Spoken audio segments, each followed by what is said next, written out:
this because I think a lot of people are really interested in this is we talked a lot about this generative engine optimization. And so Christine, I'll have you start, but I'd love to hear Mabel's thoughts as well of kind of what are the basics, like what are the top few things that everybody should be implementing to implement GEO best practices. Yeah, so there are kind of two parts to this question, like what you should be doing on your website and what you should be doing off of your website. So I can start with on your website. Generative engine optimization really focuses on improving how content is understood, how it's extracted, and how it's reused by these large language models and AI-powered search tools. So while SEO still prioritizes those rankings and clicks, GEO emphasizes clarity, structure, authority, and that direct answerability. So when it's done well, GEO can still support all of your SEO goals while increasing the likelihood that your content is kind of cited, summarized, or referenced by these generative engines. So the first thing I would do on your site is to set up the llms.txt file, which is kind of similar in spirit to robots.txt, if you're familiar with that. But it essentially provides guidance to these models about how they should interact with your website content. And for websites using Yoast, which the majority of our clients do, it's a WordPress plugin. This file can be added directly within those Yoast SEO settings on the back end of your website. So the second thing I would do is to add schema markup to your website, which can also be accomplished through the Yoast SEO plugin. But schema markup is really foundational because it provides that explicit structure and meaning to content for generative engines. They really rely heavily on those clear entity relationships, definitions, and page content, all of which schema is able to support. Another best practice is to add FAQ content, question-based content. Generative engines really like that content because it's able to directly answer user questions in a really clear and concise language, making it a really high impact addition to your website content. And then finally, just within your website content, making sure that you're writing with clarity. You are attributing any sort of statistic or information, pulling in those outside sources and linking them, as well as presenting authority. Clear authorship and credible sourcing really matter more than ever. So make sure you're including bylines where it's appropriate, author bios that establish your expertise, and references to those reputable sources wherever possible, to just reinforce those trust signals that really both search engines and generative systems evaluate through their how they synthesize information. And then on the other side of that, off of your website, generative engine optimization happens really everywhere that your ideas show up online. So if your content only exists on your website, you're really limiting your chances of being included within those responses. First of all, there is Wikipedia and Wikidata. These platforms can help establish entities, so who your organization is, what you do, how you're defined. AI systems really rely heavily on these kind of structured and widely accepted definitions. So if your organization or the main concepts that you are talking about constantly aren't clearly represented here, you're really harder for these systems to recognize. And then there's any sort of high authority publications within your space. So partner blogs, industry publications, research collaborations, when your ideas can appear across multiple credible sources, they start to look like established knowledge and not just one organization's opinion. So that repetition is what models are able to learn from, and you'll be more likely to then appear in related responses. And then I also want to talk briefly about LinkedIn and thought leadership. So if you're using the same language, the same definitions, the same framing over time, LinkedIn is a great place to really reinforce that pattern and teach the model as well as your followers and audience how you talk about your work. Sure. I love hearing that. That's all great tips there. Mabel, anything to add? Yeah, I think one really easy, quick win that I have been seeing success with clients is turning the structure of your headings into query-based headings. So making sure you have a really concise answer in your content, and even just simply restructuring a heading that says, like, I don't know, a very easy example would be like, this is the history of our company versus what is the history of blank company. Just structuring it with that question and the question mark is really addressing kind of that query-based mindset that AI and generative tools are starting to infiltrate in how people are engaging with searching. So that's something really easy that you can start playing around with. Obviously, don't like include that to the largest degree of like all questions on your site, but it's a really interesting way to start playing around with like structuring and updating that content. And we've been seeing a lot of success there in obtaining AI placements by doing that small update. The last thing I wanted to talk about is just really how the multi-channel approach comes into play here.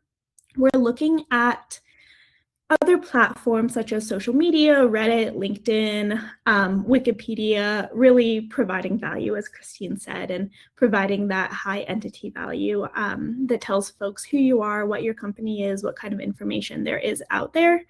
Another element of that multi-channel approach that remains really, really important is your email strategy and how you're using it to nurture your users, direct traffic to your site, and also use it as really a strong engine of retention. We're really starting to see that as folks are able to access information quickly, they're looking for more personalized information and segmented information coming in from a more direct channel like email or like LinkedIn, places where content can really be structured and attuned to them and their unique needs. And so I would always remind nonprofits and businesses who are looking to optimize for GEO to not forget the other elements of their multi-channel marketing approach that still remain really important. Great, those are excellent points, and I think to your first point there, Mabel, and to Christine's on-site activities, I do think of we've been kind of saying in the industry that these LLMs are essentially lazy. They want everything to be served up to them as quickly as possible. And so if you're an animal organization and people are searching for where's the best place to adopt dogs, start your content, the best place to adopt dogs is. And so things like that is going to answer those questions that people are searching for. So I love that strategy and think it's great. I think of thinking of kind of the outside and kind of going to other channels as well. One thing that I think a lot of people don't realize is that ChatGPT, when they do web searches, they actually use Bing, not Google. And that's something that we need to think about here is we're talking about moving beyond Google. It's not just everything comes out of Google.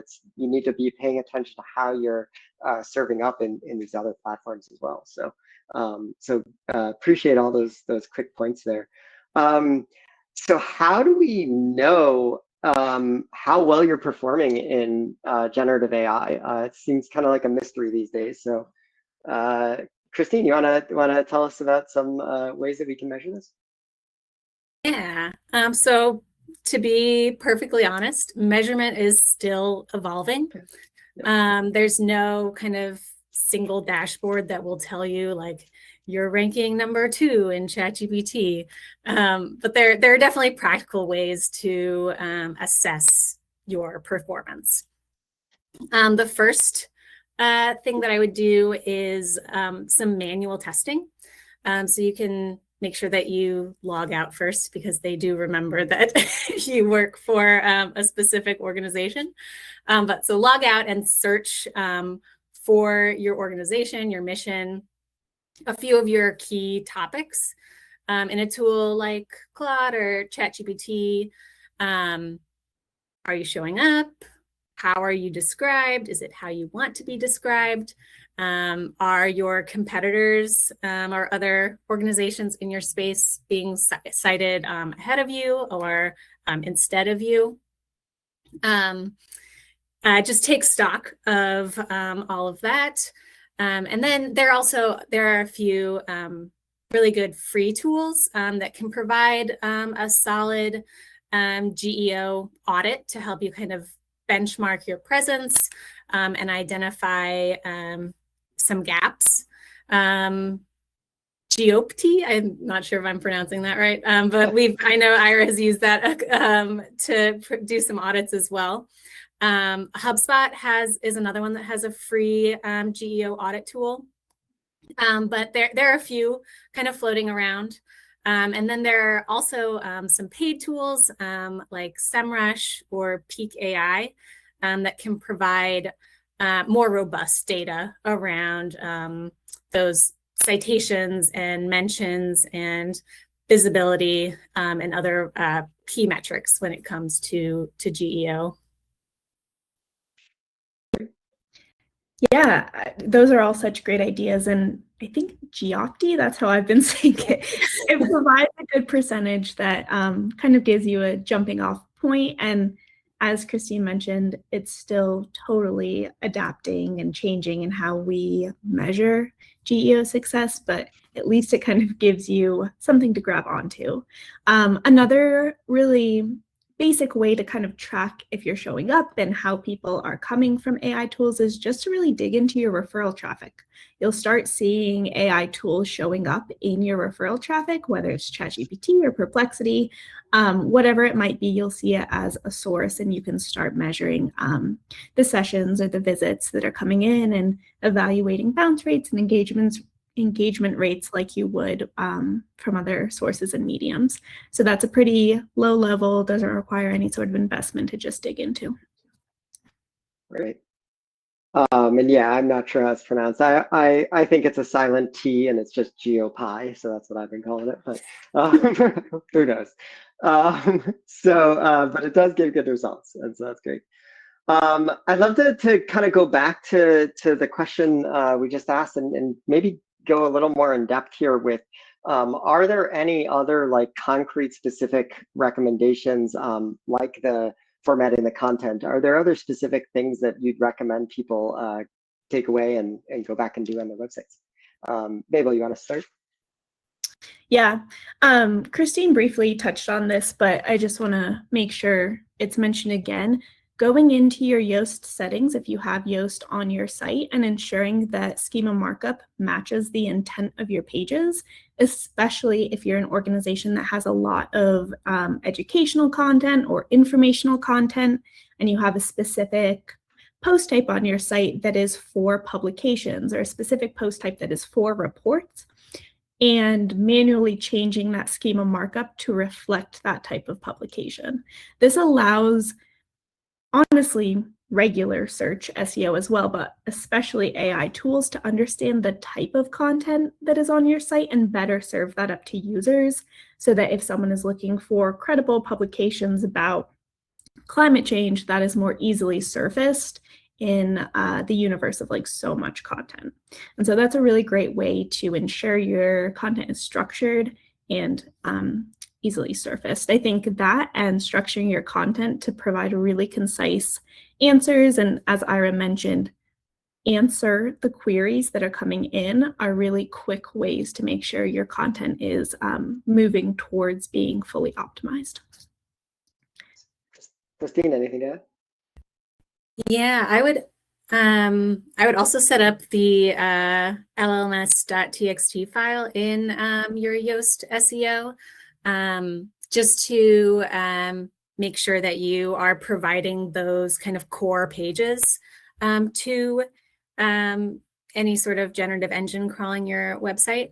And then starting with your core pages that you're listing within that llms.txt file. So it will ask for your about page, your contact page, and then your key program and service pages. I would just take, a very quick run through all of those pages to make sure that you're clearly answering those core questions that people would expect from those pages. So for the about page, say that you have very clear and concise answers for who you are, what you do, who you serve, and why your mission matters. Using simple, direct language, avoiding any sort of jargon, and making sure that those pages are really well structured with clear headings, following that heading hierarchy, short paragraphs, and just a logical flow. Well, I want to go a little off script here. We got a question from Kyle in the Q&A, and I would love to hear, Mabel, if you have any thoughts on what role, if any, does social listening play in creating authority for GEO, in addition to taking a multi-channel approach?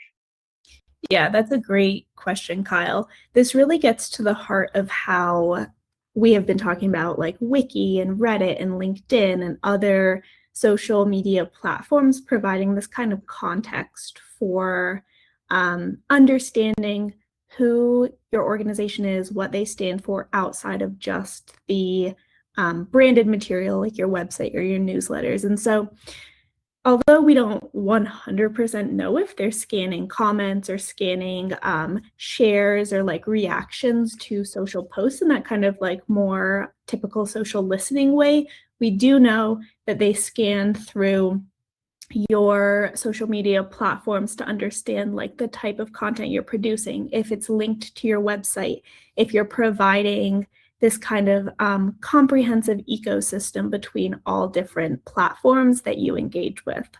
And so overall, the strategy there is just to make sure you're as updated as possible on all of those sites, that you're providing valuable information to your users, and also that you're providing that literal kind of roadmap between your Instagram, making sure there's a link to your domain, making sure that your LinkedIn provides thought leadership that then can be expanded upon on your blog, on your website, making sure that's all really strong across this kind of web of everything that's coming into AI tools.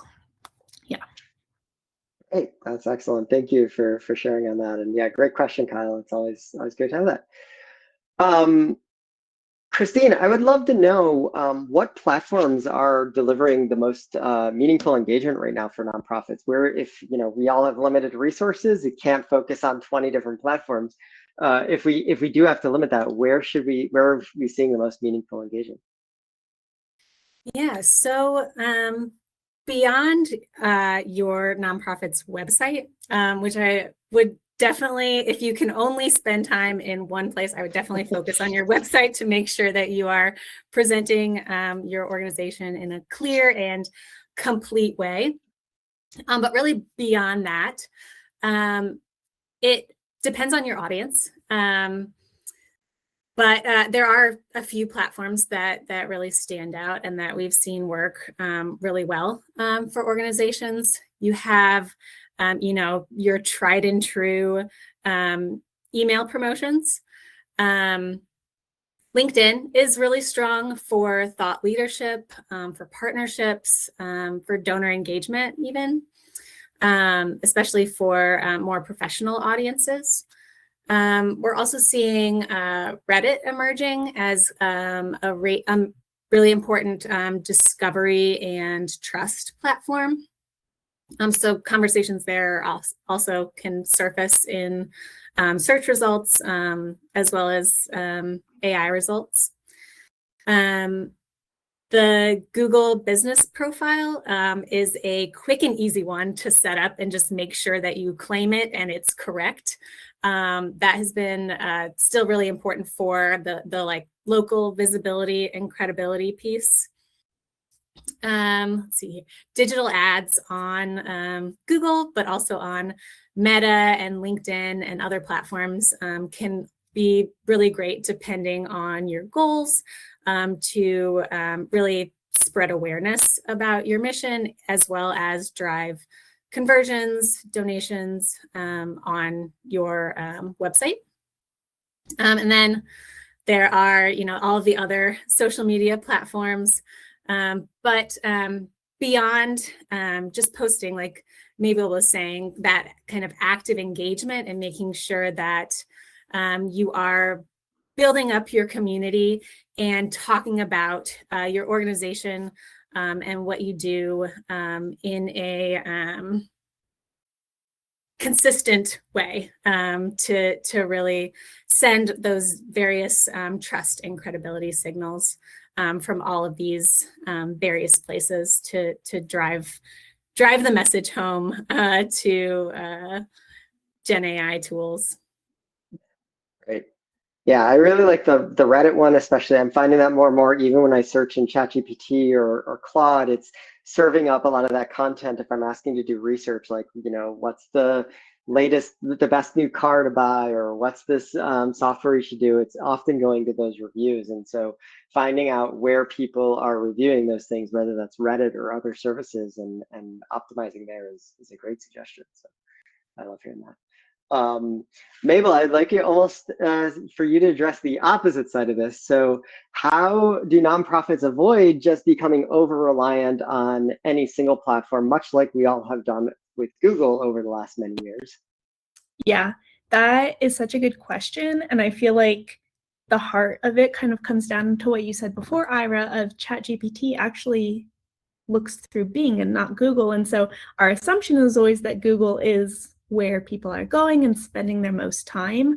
But I think that something that has started to become really interesting as nonprofits start to really dive into where their traffic is coming from is analyzing where their traffic actually is coming from. Like, what is the primary driver, and investing resources there, because your audience is already existing on that platform, and that there is a much lower barrier to entry for a specific platform. And it might be Reddit, especially if your services provide like a personal experience that folks are going to be talking about or responding to or analyzing.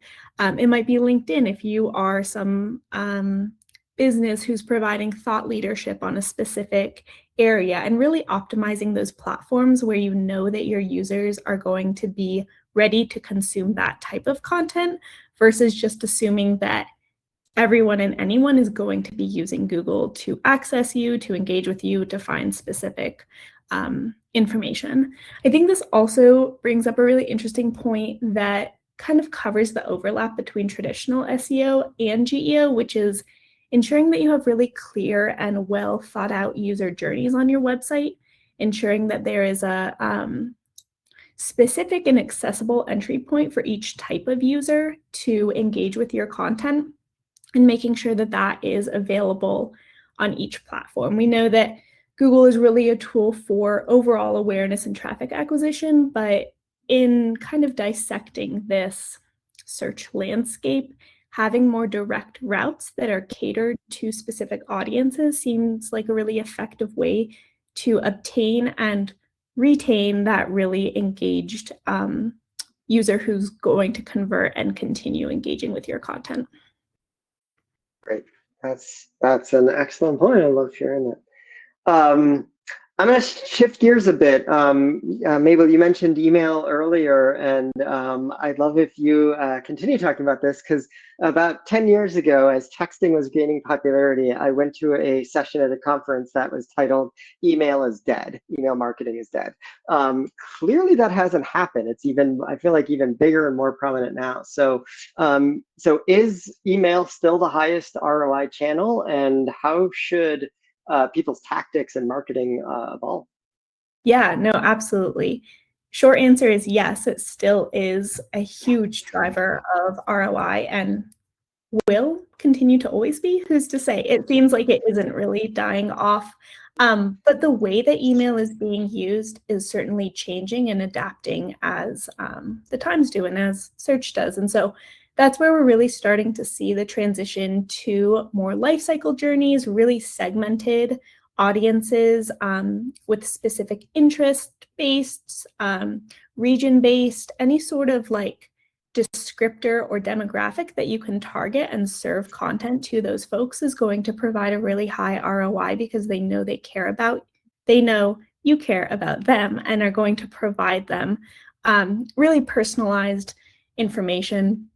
And I also think that this whole idea about thought leadership and how thought leadership is surfaced on AI tools and how it's providing a lot of that EEAT expertise, experience, authoritativeness, trustworthiness is partly due to how newsletter-based content on emails performs really well. It provides users something to read, to digest, to understand outside of kind of the noise of e-commerce emails that are like, here's a new code, here's a discount code. There's something more valuable about being able to engage with something that is personalized to you versus just something that is like bulk sending it to all 10,000 of our subscribers.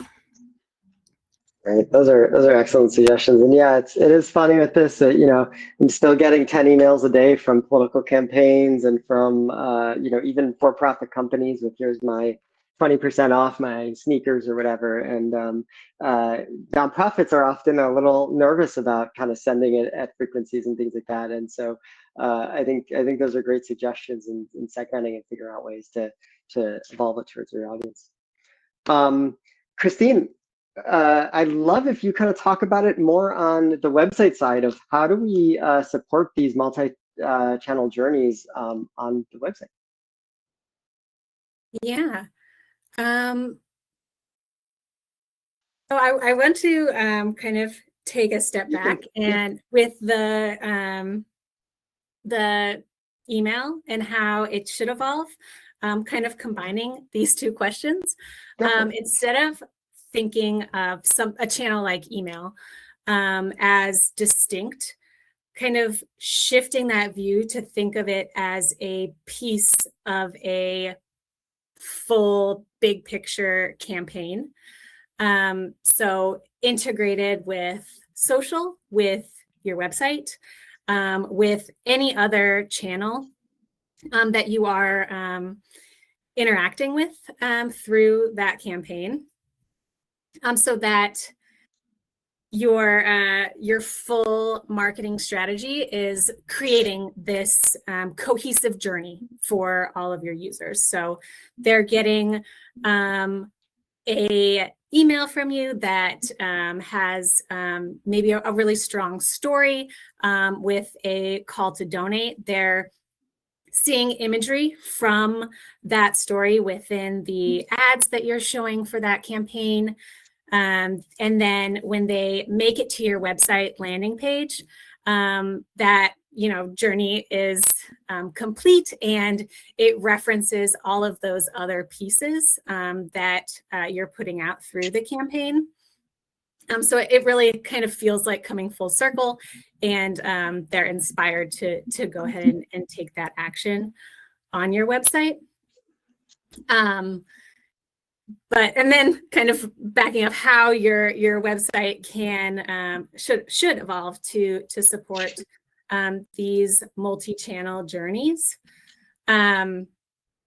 Definitely put that thought and effort into the landing pages that you are using for these campaigns, so that you can create that cohesive experience, and pulling from the other channels that you're using through the campaigns, so that the messaging and the imagery, and even how you are asking for that information through the form fields feels familiar and trustworthy, and really inspires that action.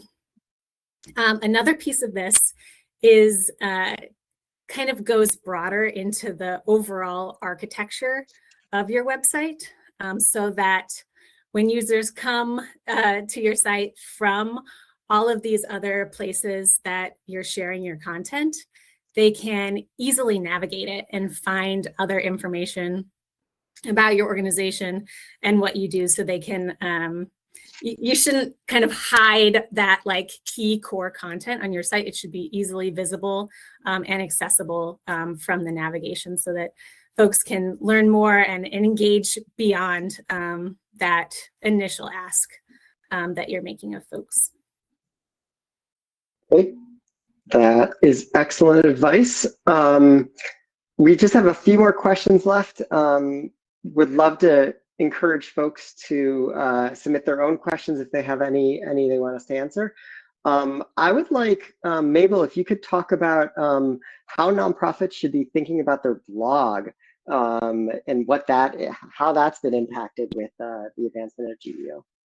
Yeah, that is a really great follow-up question, especially after Christine just mentioned like this really comprehensive journey that has a start and a finish, but is all connected, because the blog is really where we get into like the meat and potatoes about why content and thought leadership is so important for surfacing information in a GEO landscape.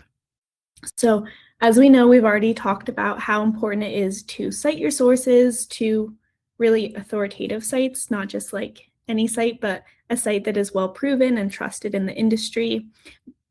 Sorry, making sure that you cite your authors and provide some sort of information about who your authors are, what their credentials are, any sort of background that is applicable. Making sure that you are connecting it to other content on your site, and understanding that the blog is where you are going to start really building out a full comprehensive ecosystem of content that supports your brand. And so understanding that, yes, outside traffic is really important to getting users to your blog, but it's equally important for you to support internal journeys between the content on your site and other content on your site, so that users prolong their stays and continue to understand that you have more to offer than just this one thing that you're landing on. So that's kind of understanding how the blog should be set up and focused and optimized on your site. But another huge part of understanding how to rethink your blog in this new landscape is knowing that the blog content can be adapted and restructured to be used on LinkedIn, to be used in those email newsletters, to have a snippet call out on social media and direct folks to the full story on your blog, and use all of those different elements to really support the idea that you and your brand are trustworthy, provide valuable content, and can back up your valuable content by connecting to other trusted organizations or users in the same industry. Great, excellent, thanks for that. I'd love to go to one of we've got a few user questions here, so I'd love to start getting into some of those, but one is around email. So let's say your contacts are not already segmented. Are there strategies that folks can use to segment it more specifically and tailor emails? So how do they get the data to segment people? Yeah, I mean, the most direct way to get that started is to directly ask your users. So you can put together, a simple survey to send out to your audience. where they can kind of self-select based on their interests and based on the type of content that you typically send out or that you would like to send out if this sort of segmentation existed within your list. But beyond that, you can segment based on location. You can segment based on how they've interacted with your previous emails. So someone who hasn't opened an email in a couple months, you would talk to them differently than someone who, you know, opens every single email and clicks through that you send out. So that's another way to kind of plan your fundraising campaigns and send out other kind of related news about your organization. Yeah, I really like that. Oh, go ahead, Mabel. I think you're going to say something. I'm going to say that along with that, like segmenting for engagement, I think it's equally important to exclude people who do open that first email to make sure you're not just like bombarding them with the same like, hey, open our email, hey, open our email. When they finally do open your email, reward them by not sending it again or giving them something valuable. And that's another way to like really ensure that you're personalizing your marketing to how your audience and users are engaging with what you're putting out there. Absolutely. And what I was going to say is I like the behavioral approach of really tying it to what people are clicking on, because that really shows what they're actually interested in. And so if you're an organization that works across multiple issues and somebody's clicking on the links for that one issue, you know that they have some level of interest, and you can even target them and start sending them just those. So if you're an animal organization that deals with both cats and dogs and someone only clicks on the dogs, you can start segmenting based on that. Excellent. So it sounds like Scott asked here, we have one blog author visible on our site, and the name is the Nonprofits Team. What different authors are people expecting to hear from instead of this general team? I'll let either of you answer. Yeah. So I think this kind of depends on the type of blog information you have or the topic you're talking about. But let's go with the animal nonprofit for example's sake and say there is a blog about the importance of vaccines for domestic cats. It would be really, really awesome if there was a vet on the team who was the author of that post, and that vet's credentials were included as like an author bio saying that they provide free vaccines at community clinics. This is like all of the work they've been doing. But it's possible that not every nonprofit has like the breadth or diversity of employees that you would like. So providing any sort of background or information about who is writing the blog so that it's communicated this is a real person with real information, with value to offer whoever is reading it, goes a much longer way than if you're just saying this is a generic post posted by a faceless team member. There's less ability to connect with who's actually writing that information. That's a great point. And I think one of the tenets here, both with SEO and GEO, is that they want to kind of see the connected content across your site. So if you have a staff page and they're listed there, and it also sees that they're writing blog posts, that boosts your presence overall, because both Google and Bing and all these other tools are going to see that as more authoritative, that you're a real legitimate place that made up of actual people. So I think that sounds great. Those are great questions. We just have a few more minutes here, so I would love to just ask two more questions here, kind of about the future. So obviously, things have changed a lot over the last couple of years and will continue to change. What could change again over the next year or two as we continue to move forward with GEO and SEO work? Yeah, I'll let either of you chime in. Yeah. So I mean, now, and I think it'll just continue to get more and more integrated. But I see AI becoming integrated into really every platform and user journey. I see discovery becoming even more personalized and conversational kind of as a result of that. So really the organizations that are able to stay flexible and audience focused will be able to adapt best in that landscape. Another thing that we're kind of starting to see more and more of is that agentic piece of AI, where the AI is going beyond just providing responses and actually taking action for you. And so once that becomes kind of more and more established way of doing things, there will be elements on your site that you can update to kind of clarify if someone is trying to say make a donation through an AI agent, kind of spelling out that process on your donation form so that the AI agent is able to accomplish that actual action. Yeah, not only we want our forms accessible to people now, we need them accessible to robots, and so yeah, it's an extra added challenge. That's great. I wanted to add one more interesting, really interesting, like it's just starting to happen point of view, which is that platforms are now allowing users to opt out of AI content or AI functionality.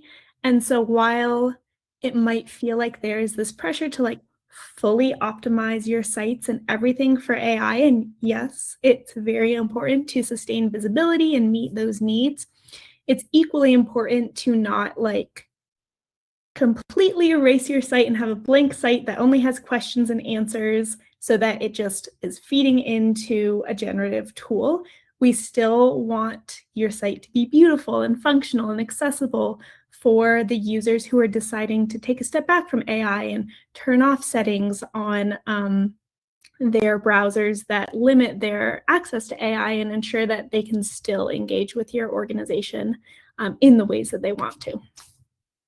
Excellent. That's great. Well, we just have a few more minutes here, so I just want to end with my favorite question. If someone were to leave this webinar and just does one thing, what is that one thing they should do? I'll let each of you answer. Christine, you want to start us? Yeah, I would search your organization and your mission in your preferred AI tool and see what comes up. See where the inaccuracies are, where the gaps are. That single, very quick thing can reveal kind of where those opportunities lay in terms of optimization, so that you can then set a strategy to kind of take baby steps as you have time to build out your website and start sharing content in a repeatable and clarifying way throughout your whole marketing ecosystem. Great. Mabel? That's a really good one.